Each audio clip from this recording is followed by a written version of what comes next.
Liam once again left me standing in the pouring rain because of another girl. He thought I'd keep chasing him shamelessly like before. But he didn't know that this time I had finally decided to let him go. I deleted all his contact information and tried my best to avoid him. Yet it seemed like my retreat was something he wasn't used to. At the school anniversary event, he deliberately invited the girl who used to bully me to dance with him. Then, he started dating my roommate and stayed out with her until late at night. Finally, he showed up at my dorm with his arm around another girl, blocking my way. Elena, still causing trouble? If you keep this up, I'll really find a new girlfriend. I looked at him and smiled faintly. Your new girlfriend is quite pretty. I wish you two the best, truly. The car screeched to a stop in the rain. Liam yanked the door open and dragged me out from the back seat. I lost my balance and fell onto the muddy ground in a mess. Elena, girls as shameless as you are truly rare. He looked down at me with a mocking smirk. See her in the passenger seat? That's my new girlfriend. I slowly sat up, wiping the mud and rainwater off my face. The rain poured harder, soaking my hair until it stuck to my cheeks. The mud washed away, revealing a pale, small face underneath. Liam's eyes flickered slightly, and he frowned. Go home by yourself. Stop following me. With that, he turned to get back into the car. Liam. I reached out with my muddy hand and lightly tugged on the hem of his jacket. So, we're officially over now, right? As soon as I said that, laughter erupted from the car. His new girlfriend's voice was sugary sweet. Your ex-girlfriend is so clingy. Liam chuckled impatiently, pulling his jacket free. Elena, enough, okay? I admit, I used to like you. But now, I'm over it. Got it? I nodded, my drenched clothes clinging uncomfortably to my skin, icy and suffocating. Then stop clinging to me. I only kissed you and hugged you, never slept with you. So, I don't owe you anything. Understand? I nodded again. Yeah, I understand. He said no more, gave me one last look, and then got into the car. That night, I came down with a fever. I stayed in bed for 2 days before returning to class. I deleted all of Liam's contact information. I had to pass his department on my way to class, but now, instead of hoping to run into him, I actively avoided him whenever I saw his group. Strangely enough, though, I kept running into him over the next few days. And every time I avoided him. Until the school's anniversary gala. When Liam saw me with my roommate, he walked straight toward us. Elena, is Liam going to invite you for the first dance? My roommate asked softly. He asked you last year. But Liam didn't ask me. He didn't even acknowledge me. Instead, he walked past me and invited another girl, a girl who used to bully me and had once pursued him. When Liam wrapped his arm around her waist and led her into the dance floor, my fingers went ice cold. My roommate Bella cautiously asked, Elena, are you okay? I shook my head. I'm fine. You guys have fun, I think I'll head back. Who Liam liked or pursued wasn't something I had the right to interfere with. But he knew how horribly that girl had treated me. He had once felt sorry for me and even stood up for me because of her bullying. Now, though, it seemed like he had forgotten everything. I didn't want to cry, but as soon as I stepped out of the ballroom, tears rolled down my face. A week later, Liam started dating Bella. Every day, he showered her with flowers and gifts. During class, he would sit right beside her. After class, he kissed her in front of everyone. Bella started coming back to the dorm later and later. One day after class, Liam came to pick Bella up. As he passed my desk, he knocked over my bag. An acrylic keychain, a little gift he had once given me, fell to the floor. It was so old I had forgotten to take it off. The keychain broke in two. Liam raised an eyebrow as he glanced at it, then at me. Still holding on to it? So sentimental? I expressionlessly crouched down, picked up the broken keychain, and tossed it into the trash. As I walked away, the classroom fell silent. I had just stepped outside when I heard a loud crash, like a desk being overturned, followed by Bella's startled scream. The next morning, I saw Liam downstairs with a new girl by his side. She was unfamiliar, but stunning. Elena. Liam called out to me. I didn't want to acknowledge him, but he stepped in front of me, blocking my path. Still causing trouble? Keep this up, and I'll really change girlfriends. I wanted to laugh, but it felt like something was caught in my throat, making it impossible. This was the same Liam who once cornered me in his family's garden late at night, kissing me passionately. The same Liam who had comforted me when I cried in fear, swearing he'd only ever love Elena. Now, he was utterly detestable. I stayed silent, and Liam seemed flustered. As long as you stop causing trouble, I'll let bygones be bygones. Deleting my contact, avoiding me at school, I won't hold those things against you. I suddenly looked up at him and smiled faintly. Your new girlfriend is quite pretty. I wish you happiness, sincerely. Elena. I didn't turn back or stop walking. Liam, so proud, had already lowered himself by approaching me today. We were never equals to begin with. I should never have been greedy. He was the young master of a wealthy family, and I was merely an orphan they had taken in out of kindness. My father had been one of their chauffeurs. For years, my food, clothes, and shelter had depended on his family's goodwill. I had always remembered their kindness and my own place. But who can control a young heart stirred by love? This greed was the price I had to pay. The only comfort I had was that his family didn't know about us. And I would bury this short-lived relationship deep inside me. That night, I drank heavily and missed the dorm curfew. I had no choice but to head back to the Chen residence. Liam's parents were away on vacation, and his grandfather was recuperating at a mountain villa. With no elders around, I wasn't too worried. But as soon as I stumbled into the house, tipsy, and changed my shoes in the dark, I bumped into someone in the dining room. Startled, I almost screamed. Elena?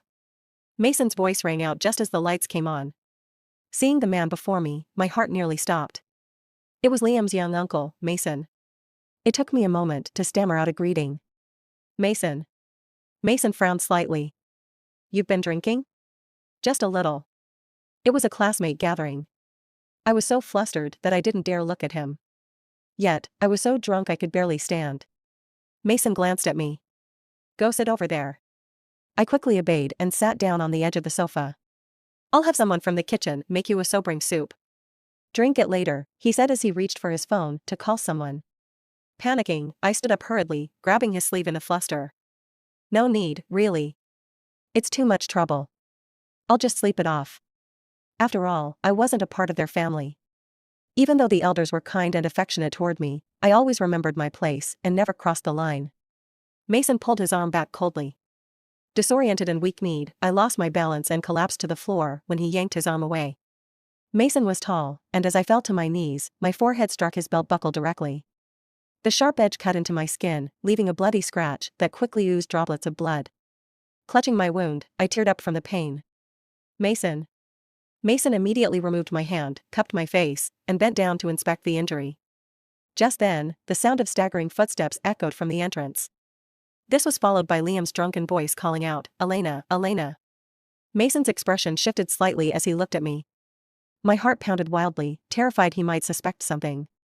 In desperation, I wrapped my arms around Mason's waist and buried my face in his chest to hide. Elena.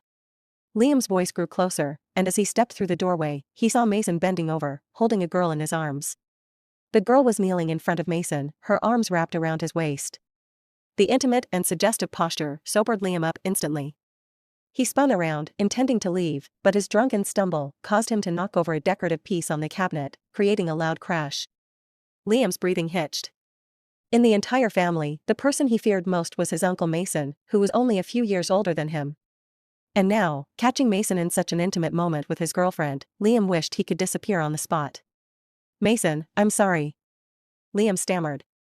Get out, Mason said, his tone calm and steady as always. Yet, it made Liam's heart pound wildly. He dared not linger and fled as quickly as he could. The door slammed shut behind him. Mason's face turned cold as he pushed me aside. I quickly put some distance between us, not daring to look up. The pain from the wound on my forehead burned like fire, but I didn't dare touch it.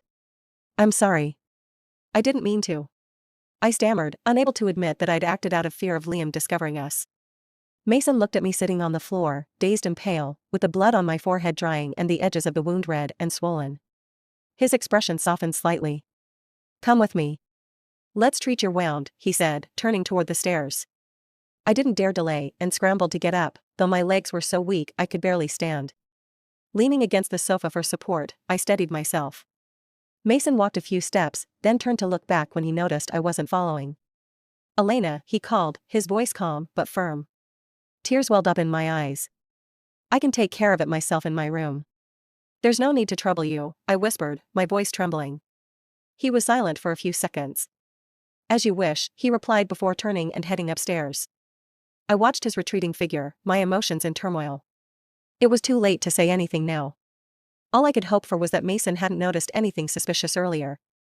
I stumbled back to my room in a daze. A short while later, there was a knock on the door. Opening it, I found a servant holding a bag. "Miss Elena, Mr. Mason asked me to bring you these ointments." I took the bag, staring blankly at the contents inside. "Please thank him for me," I said softly. "Of course. Rest well," the servant replied before leaving. As I closed the door, my chest felt inexplicably heavy. The next day at school, Liam cornered me as soon as I arrived. Still hungover and weighed down by everything that had happened, I hadn't slept all night and was in no mood to deal with him. I ignored him and turned to leave. "Elena," he called out, not chasing after me. But his next words froze me in my tracks. "I'm planning to tell my parents about us." My mind went blank. "Are you crazy?" Anger and fear made me tremble, my hands and feet cold. Liam stepped closer, frowning as he noticed the injury on my forehead. "What happened to you?" "It's none of your business. Answer me, why would you tell your parents?" "Who said we're over?" Liam sneered. "Couples break up and get back together all the time. I'm here to patch things up with you. We're the same as before. You're still my girlfriend." Liam smirked, his tone both mocking and malicious. "If you don't get back together with me, I'll tell my parents that you seduced me. That night, you took off your clothes and climbed into my bed on purpose. You're the reason I lost control. Do you think they'd believe you're innocent after hearing that? You're despicable, Liam." I cried, furious. I raised my hand and slapped him hard across the face. The sound echoed, leaving red marks on his cheek. "I admit I went too far before." "I'm sorry," Liam said, touching his face and suppressing his anger. "This slap settles the score, okay? Let's move on." He leaned in, trying to embrace me as he always had. "Don't make this harder than it needs to be. You know how much I like you." As he lowered his head to kiss me, I slapped him again, even harder than before. "Liam, I'd rather die than get back together with you. Say whatever you want. I've done nothing wrong and have nothing to hide." "Elena, are you sure you want to keep this up?" Liam's tone grew colder, his face darkening. From birth, he'd been the untouchable young master. No one had ever laid a hand on him, yet I'd slapped him twice. But I didn't care anymore. I was just an orphan with nothing to lose. "The night you pushed me out of the car was the night we ended things," I said, wiping my tears away. "And I stopped loving you then, too. If you want revenge, go ahead. The life I have now is thanks to your parents' kindness. Even if you take it all away, I won't complain." "Don't push me, Elena," he warned, his voice low and threatening. "You know I've never been denied anything I wanted." "And I'm still a person, Liam," I replied, my voice steady despite the tears in my eyes. "Even at my lowest, I won't let you trample on me again." I knew Liam wouldn't let this go. But I never expected him to do something so unforgivable. When I received a call from Liam's mom, I had just stepped out of the library. It was noon, and the sunlight was making people drowsy. But I felt like I had plunged into an icy abyss. "Elena, the driver is waiting outside the school gate. Come back home." Her voice was curt and distant, completely unlike her usual self. "Is something wrong?" I asked hesitantly. "You'll know when you get here," she said, her tone cold. Anxiety gripped me as I left the school grounds. My mind raced, unsettled by Liam's recent words. My heart sank deeper and deeper, weighed down by his remarks. When Liam and I first started secretly dating, it was sweet at the beginning. It was my first experience of love, while Liam was far more experienced. Whatever he asked of me, I would shyly but obediently comply. If he told his parents that I was the one who seduced him, I couldn't even fathom how I would face his kind and understanding parents. Nor could I imagine continuing to live there.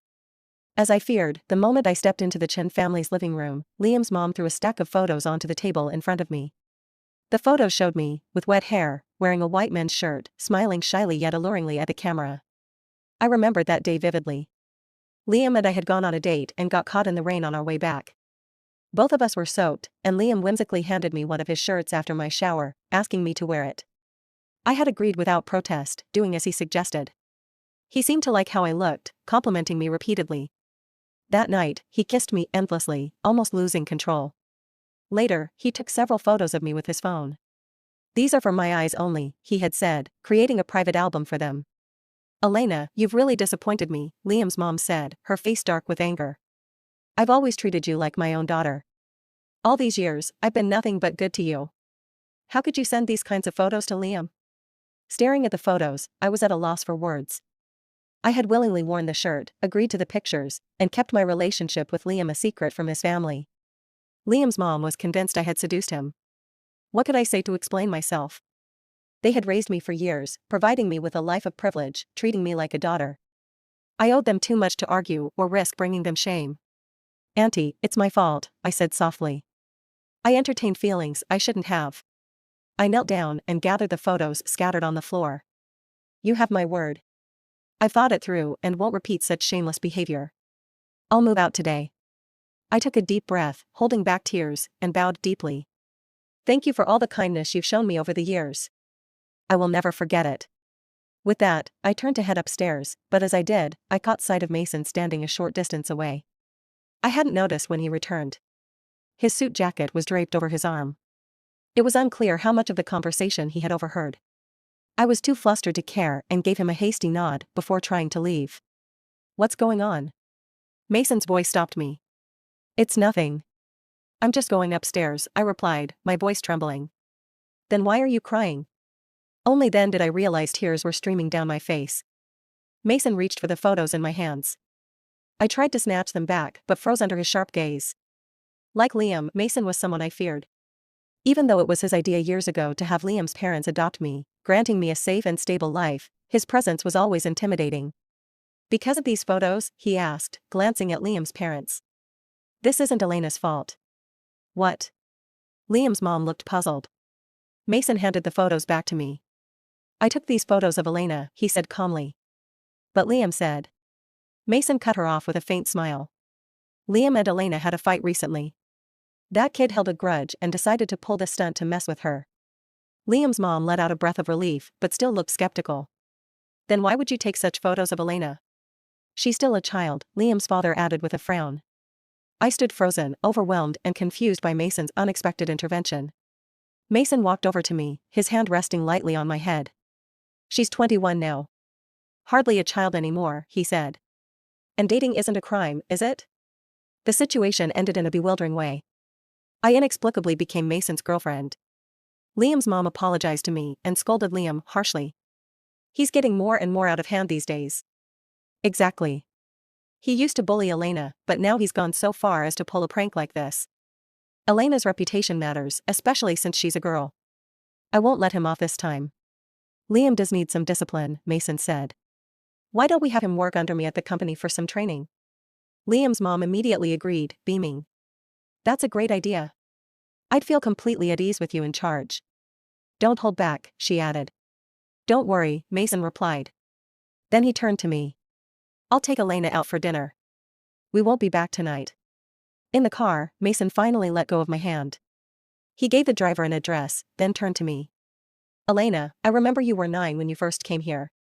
"Yes," I replied, startled by his sudden reminiscence. "When did you start dating Liam?" "About a year ago," I stammered. "But we've broken up." "Do you still like him?" I hesitated, feeling a dull ache in my chest, but I shook my head. "No, I don't." Mason nodded slightly. "Are you sure?" "Yes," I said firmly. "Good. Tomorrow, you'll move out," he said. "I'll have someone pick you up once your things are packed." "Pick me up? Where to?" "My place," Mason replied matter-of-factly. "But you're my girlfriend now, aren't you?" "But that's just a pretense to help me out." "Don't want to?" Mason raised a brow. "And no, it's just. You're Mason. You're my elder." "Elena," he interrupted. "I'm Liam's uncle, but we're not related by blood. And I'm only 8 years older than you." He leaned closer, his gaze steady. "Besides, if I recall correctly, you were the one who came to me first." I flushed at the memory of that night, unable to argue. Seeing my silence, Mason softened his tone. "Living with me will keep Liam from bothering you. Think it over." I moved into Mason's house. The house was much closer to my school. Mason was usually busy, so I still stayed in the dorm most of the time. Only on weekends would he come to pick me up. A few days ago, Mason arranged for Liam to intern at the company. He was sent directly abroad.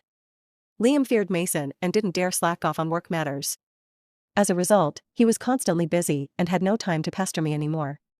A month later, when Liam returned from his overseas trip and came to look for me at school, I had just stepped out of Mason's car. I waved at Liam, ready to leave, but Mason stopped me. Elena. Yes? Do you need something? I took 2 steps back toward the car. Mason reached out and grabbed my wrist, pulling me into his arms with a slight tug. Mason, I panicked, worried that a passing classmate might see us. I'll pick you up tonight. He let go of my wrist, and I quickly stood straight. But just then, someone roughly grabbed my arm. Elena. Liam's eyes were practically blazing with anger. What are you doing? Are you flirting with my uncle now? Mason got out of the car, gripped Liam's wrist, and said coldly, let go. If everything goes as planned, 2 years from now, when Elena graduates, you'll need to start calling her aunt. Mason's gaze was firm as he looked at Liam. So, starting this moment, you'd better show her some respect. Liam was utterly stunned, and even I looked at Mason in shock. Elena, go back to the dorm. No. She can't leave. Liam was on the verge of breaking down. He held on to me tightly. Mason, she's my girlfriend. This isn't funny. No one is joking with you. Mason's cold gaze landed on Liam's hand. Take your hand off her. I don't believe it. I just don't believe it. Liam shook his head repeatedly, looking at me. I know. You're doing this on purpose, to provoke me, aren't you? Seeing Liam refuse to let go, Mason didn't waste any more words. He called his assistant. Get him out of here. Liam struggled, but Mason's stern look made him stop. Try causing trouble again and see what happens. Liam was unwilling, but he didn't dare make another scene. After Liam was escorted into the car, Mason walked over to me. Don't overthink it. I'll handle this. Got it. I'll pick you up tonight. Go on. Mason waited until I entered the dorm building before getting back in his car and leaving. As soon as I walked into the dorm, Bella turned and left with a cold face. She had dated Liam for half a month before he dumped her. It wasn't until after their breakup that Bella realized she'd been used. Liam had only dated her to provoke me. After learning the truth, Bella harbored some resentment toward me.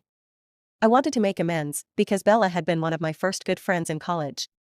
We used to get along really well. If it weren't for Liam, we wouldn't have had a falling out. Elena, do you think you two can make up? To be honest, Liam was such a jerk. No wonder Bella's upset. I felt the same way. A girl like Bella couldn't possibly withstand Liam's charm. I'll go talk to her. Yeah, you two should have a proper conversation. After all, you're in the same dorm. Bella and I talked for a long time. Though she still had some lingering grievances, she was willing to mend our friendship. That evening, Mason came to pick me up as promised. He had probably been out socializing and smelled of alcohol. As soon as I got into the car, before I could greet him, he pulled me close. Startled, I tried to push him away, but his grip tightened. Elena. Mason, you're drunk. I am, but I'm very clear-headed. His slightly tipsy eyes gazed at me, gradually softening. Can I? I didn't reply, but I also didn't shake my head. Over time, I'd started to see him in a different light. What once felt uncomfortable had turned into a desire to spend more time with him. Mason pulled me into his arms and lowered his head to kiss me. His lips carried the strong scent of alcohol, and I, not used to drinking, found it overpowering. I shook my head, trying to push him away. Mason opened his eyes, looked at me, and stopped. Instead, he buried his face in my neck, looking tired. Elena, his voice was husky as he tugged at his tie. My head hurts. For some reason, the fear and distance I usually felt toward him seemed to melt away in his rare moment of vulnerability. Do you want to see a doctor? No hospital, he said, shaking his head and hugging me tighter. The smell of hospitals makes it worse. Then what should we do? I saw you massaging Grandpa before, he said, looking at me. Do the same for me. The driver couldn't help but chuckle, but quickly fell silent. I muttered under my breath, are you really drunk or just pretending? This behavior was so unlike Mason. Summoning my courage, I gently placed my hands on his temples. Let me know if it feels uncomfortable. After a while, when he didn't respond, I asked softly, is this pressure okay? Moments later, Mason suddenly grabbed my wrist. Stop talking. It's noisy. I held my breath and increased the pressure slightly. In the dim car, a faint smile seemed to form at the corner of Mason's lips. If I hadn't seen it with my own eyes, I would have thought it was my imagination. From that day on, my relationship with Mason seemed to grow closer. When we lived at the old family house, I had been terrified of him. The moment I saw him from afar, I would avoid him like a mouse avoiding a cat. But now, under the same roof, I occasionally dared to talk back. Mason was extremely busy, but every Friday night, without fail, he would come to pick me up. Even though we lived in the same house, we slept in separate rooms. Mason was reserved and disciplined, a true gentleman.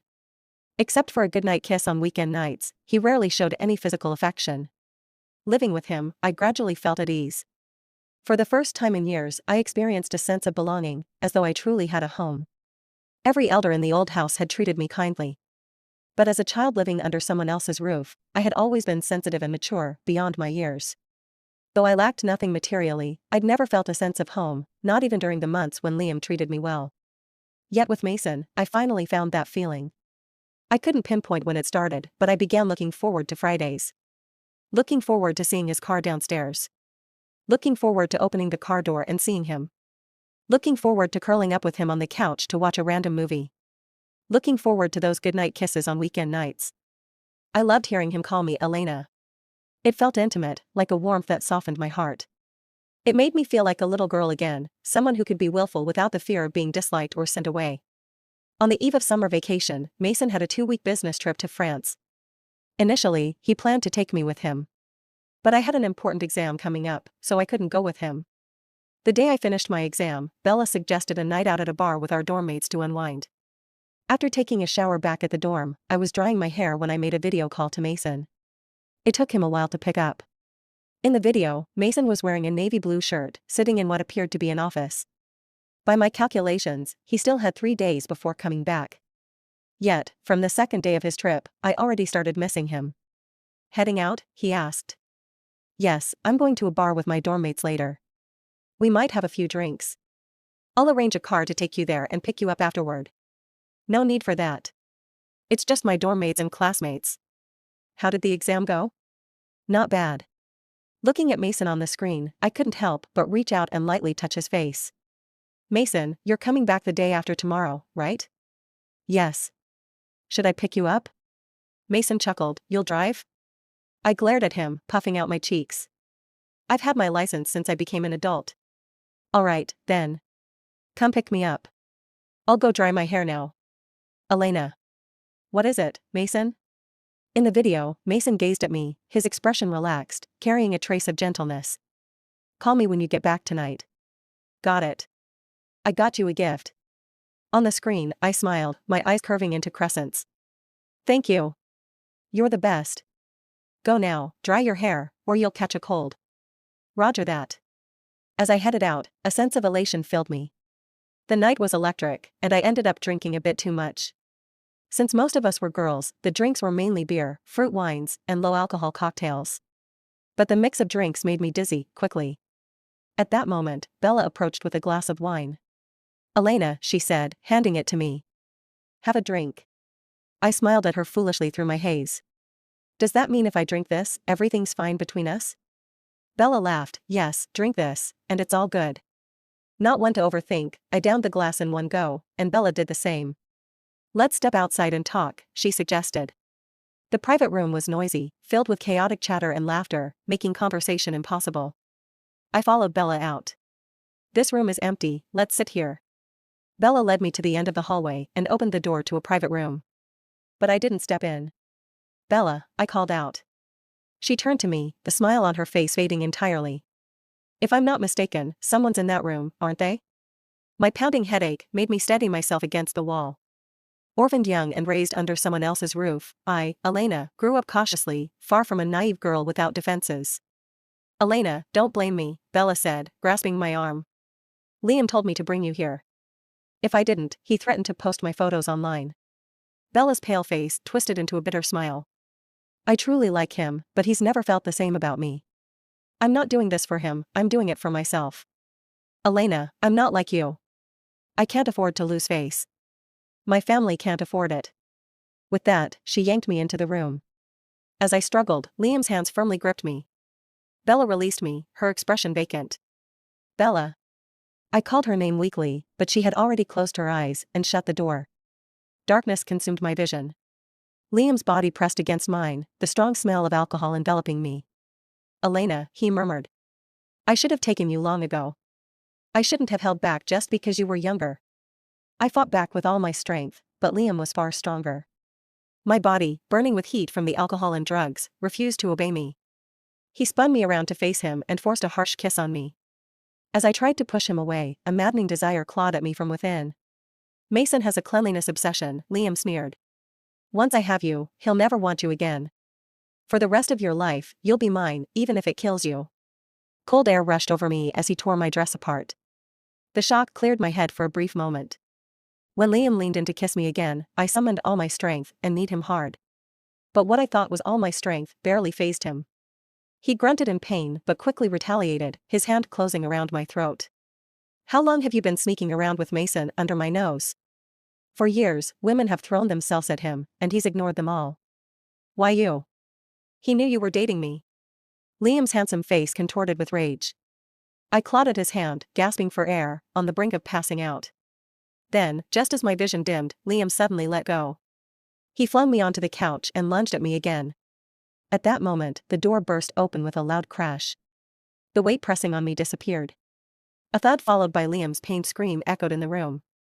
Through the blur, I saw Mason's furious face. He draped his jacket over my exposed body, shielding me. Elena, he called softly, scooping me into his arms. Wrapped in his scent and warmth, I knew I was safe.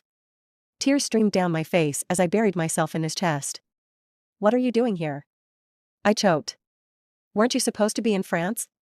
You weren't due back for 3 more days. I wrapped up work early and came back ahead of schedule, Mason said, holding me tighter. It's over. You're safe now. He pressed a gentle kiss on my brow. In the car, I started acting up. Whatever Bella had put in that drink left me unbearably hot, as if ants were crawling all over my skin. By the time we neared the hospital, I'd nearly stripped Mason of his clothes. My high temperature made him feel cool to the touch, and I clung to him like a lifeline. Elena, Mason said, exasperated as he tried to hold me back. But I climbed onto his lap, wrapping myself around him. Mason. I cupped his face and kissed him, my throat burning with an insatiable thirst. Water, I pleaded. I'll get it for you. As he tried to move, I clung tighter to his neck. No need, you have it. Mason wrapped me in his coat and carried me back to the room. Go take a shower first.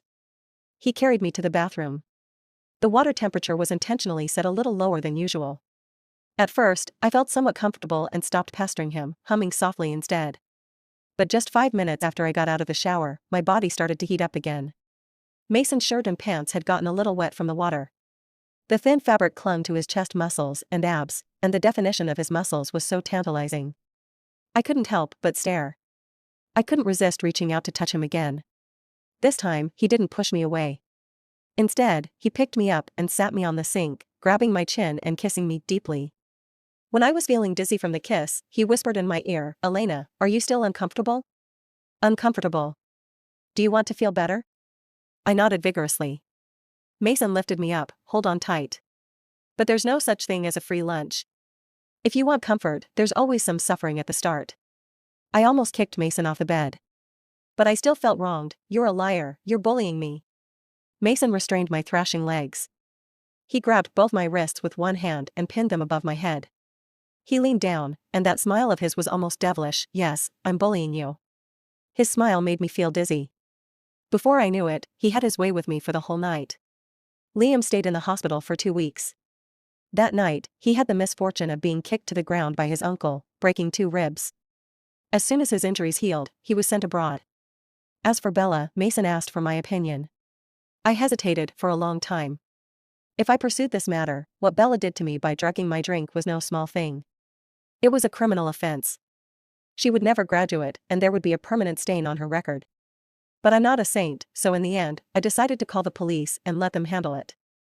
The police's findings were never made public, but not long after, Bella was expelled from school and forced to withdraw. I was at school the day her parents came to pick her up. She cried uncontrollably as she left the dorm with her family. I felt a little upset inside. But no matter what, if you make a mistake, you have to pay the price. When Mason called me, he could tell I wasn't in a good mood. He drove over to pick me up that evening. That night, he didn't take me out for a fancy dinner. He cooked dinner himself, steak and pasta. We had a little red wine with it. Later, while cooling off on the terrace, I asked him, did you like me all along? Mason shook his wine glass, I'm not that perverted. I couldn't help but laugh, I didn't mean years ago. Mason lowered his head and took a sip of his wine. I mean, before you secretly started dating Liam. Then why didn't you tell me? Mason put his glass down and extended his hand to me. I took his hand and snuggled into his arms. If I hadn't broken up with Liam, would you have kept quiet about it forever? No. Mason stroked my hair. I wavered when I realized you weren't happy with him. When did you realize?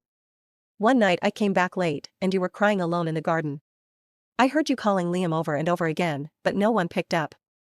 Eventually, you were blocked. I thought you'd be crying even harder, but you weren't. Mason paused here. He pulled me in closer, and his voice dropped. You didn't cry, but instead, you muttered to yourself.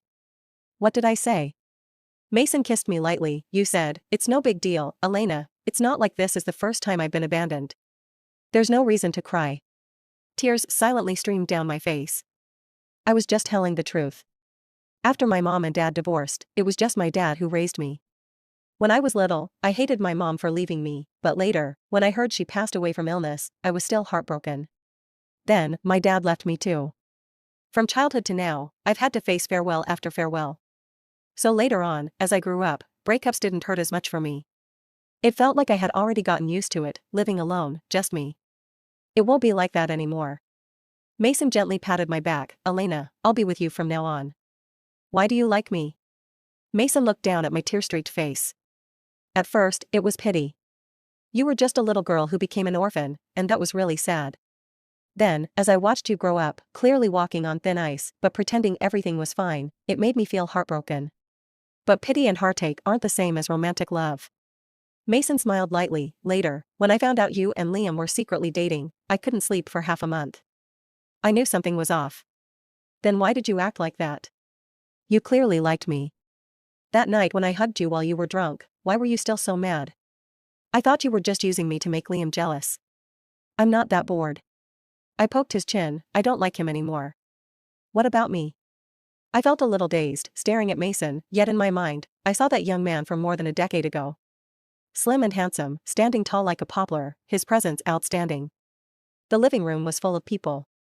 I still wore the white flower on my chest. Dad's funeral had just ended. They were discussing what to do with me, the orphan.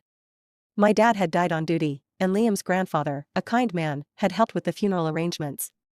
The old man even opened a bank account for me and deposited the compensation money there.